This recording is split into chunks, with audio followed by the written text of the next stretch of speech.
been many studies, several hundred studies, showing that meditation is useful for reducing stress and anxiety. It's also useful for reducing depression and pain. Actually, it doesn't change the pain, it changes your coping, the ability to cope with pain. And just makes people happier and more relaxed and just more satisfied with their life. So back when I was in graduate school, a friend and I decided to run a marathon. And we overtrained and I hurt my knee and my lower back. So I went to see a physical therapist and they told me I had to stop running and just stretch. And at that point, I did not have a very good opinion of yoga. I thought it was all Eastern mumbo jumbo. I just didn't really respect it. So I went to the yoga class purely as a form of physical therapy. And I've been a runner for many years. I always exercised, I always stretched. But very quickly, things started happening with the yoga. I started being calmer, I was less reactive.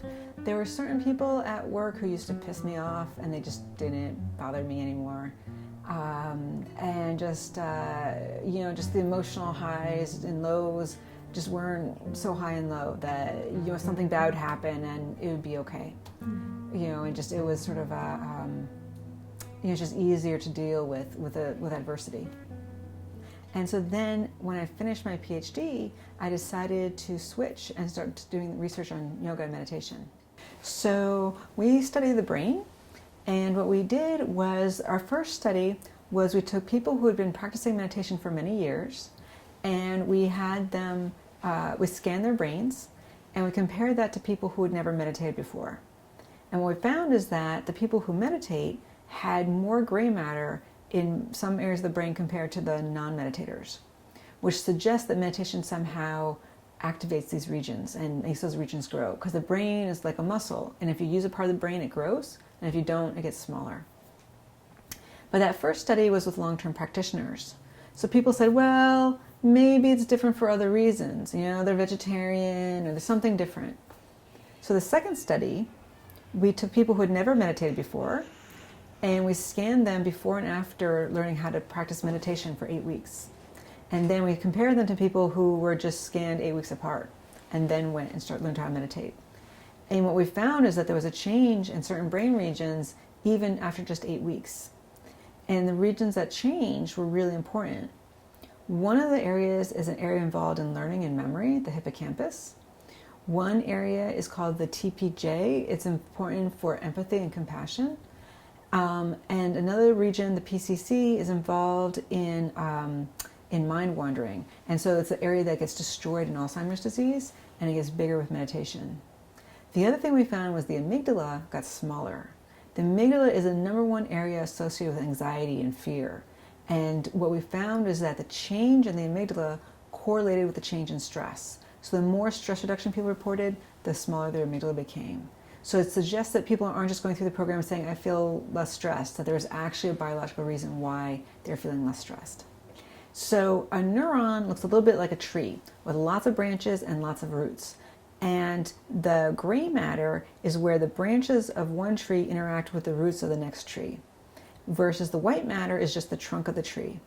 And it's just conveying information between the roots and the branches. Most of our brain is actually white matter. It's just this little bit of brain here talking to this little brain here, so you need all the wiring going between all the different parts of the brain.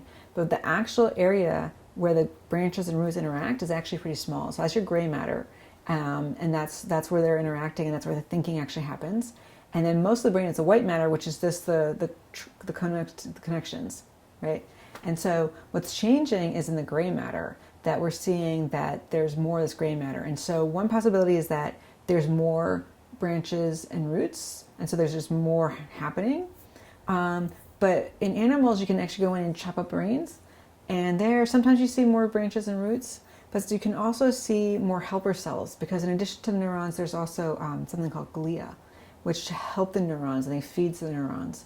So sometimes you get more of those cells, or you can also get more blood flow and more blood vessels in the area, and larger blood vessels. So as we're growing up, as we get older, from birth to 20, there's been many studies showing that sometimes parts of the brain get bigger, other parts of the brain are getting smaller, and they've shown that those changes are correlating with, say, performance in school.